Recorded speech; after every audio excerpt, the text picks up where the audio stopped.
साथियों, जय भीम, जय भारत, जय संविधान। आज आपके बीच में एक महत्वपूर्ण अपील को लेकर आया। मैं इस अपील को करना अपना कर्तव्य भी मानता हूं और नैतिक जिम्मेदारी भी। साथियों, डॉक्टर बाबा साहब अम्बेडकर ने कहा था कि हम प्रथम और अंतिम भारतीय हैं।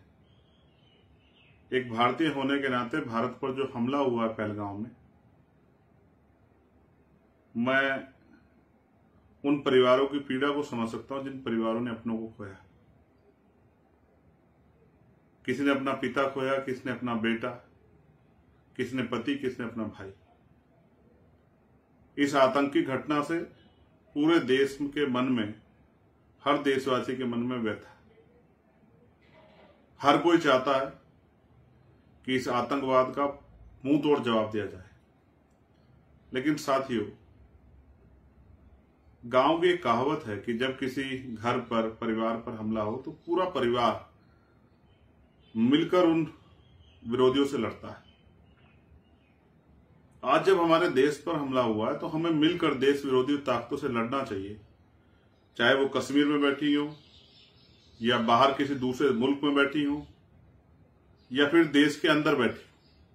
हमें उन ताकतों से लड़ना चाहिए जिन्होंने हमारे देश के साथ, उसके सम्मान के साथ, हमारे परिवार के लोगों के साथ जो इतना बड़ा हमला करने का काम किया है, हमारे खून से होली खेलने का काम किया है। लेकिन महसूस करके देखिए, मैं भी देख रहा हूं कि देश के अंदर किस तरह का माहौल है। क्या हम लोग मिलकर देश विरोधी ताकतों से, आतंकवादी ताकतों से लड़ पा रहे? धर्म के आधार पर जिस तरह का माहौल बना है, हम अपने देश में अपने भाइयों के साथ लड़ रहे हैं। मैं आपको याद दिलाना चाहता हूं, जब ये देश आजाद हुआ तो सभी धर्मों के लोगों ने इसमें बराबर का भागीदारी की। सभी धर्मों के लोगों ने इसमें बढ़ चढ़कर भागीदारी की और सभी ने अपना खून जो है देश को आजाद कराने के लिए दिया। मुस्लिम भाइयों ने भी अपनी जिम्मेदारी को बहुत मजबूती से अदा किया। प्यारे साथियों, जब हम देखते हैं कि एक बहुत बड़ी कुर्बानी देश की आजादी में मुस्लिम समाज के लोगों की है और आज हम अपने देश में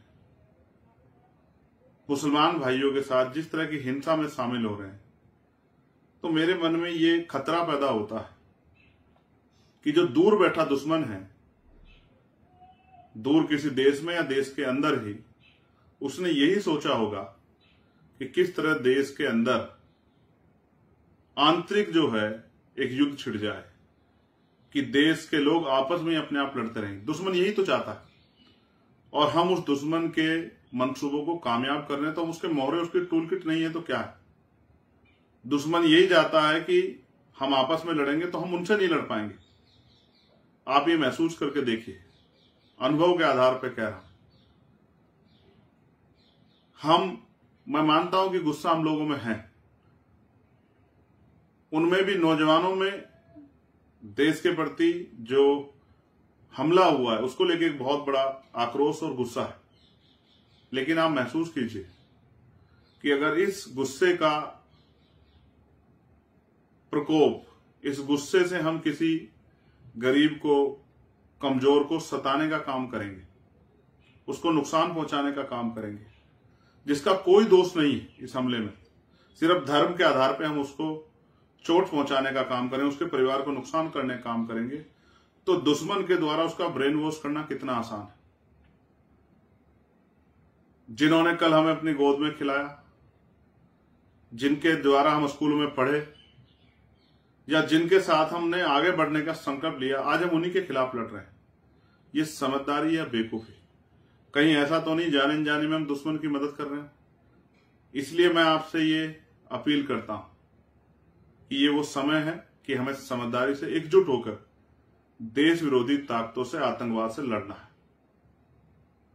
मैं आतंकवादी ताकतों को भी ये कहना चाहता हूं, भले ही देश में हम अपने हक अधिकारों के लिए सरकार से रोज संघर्ष करते हैं, लेकिन जब देश पे हमला होगा तो हम सब लोग एकजुट होकर देश विरोधी और आतंकवादी ताकतों से मिलकर लड़ेंगे। ये बात मैं स्पष्ट रूप से कहना चाहता हूं, क्योंकि देश पहले, देश का सम्मान पहले। लेकिन मैं नौजवान भाइयों से अपील भी करता हूं कि दुश्मन की चाल में आके देश में अपने साथ रहने वाले भाइयों से ना लड़े और ऐसा माहौल ना बनाए कि दुश्मन बिना कुछ करे जीत जाए। मैं सरकार से भी अपील करता हूं, बहुत जल्द, इतना बड़ा हमला तो हो गया, बहुत जल्द अमरनाथ यात्रा आ रही, उसकी सुरक्षा के पुख्ता इंतजाम करें जिससे श्रद्धालुओं पे कोई खतरा ना बने। और जो आतंकवादी जिन्होंने ये घटना को अंजाम दिया है हमारे खून से होली के लिए, उनको बिल से निकालकर ऐसी कठोर से कठोर सजा दें कि दोबारा कोई इस तरह की घटना करने से पहले 1000 बार सोचे। लेकिन साथ साथ मेरी देशवासी से अपील है कि जो दुश्मन चाहता है वो ना करें, अपने भाइयों से ना लड़ें। आप सभी का बहुत बहुत आभार।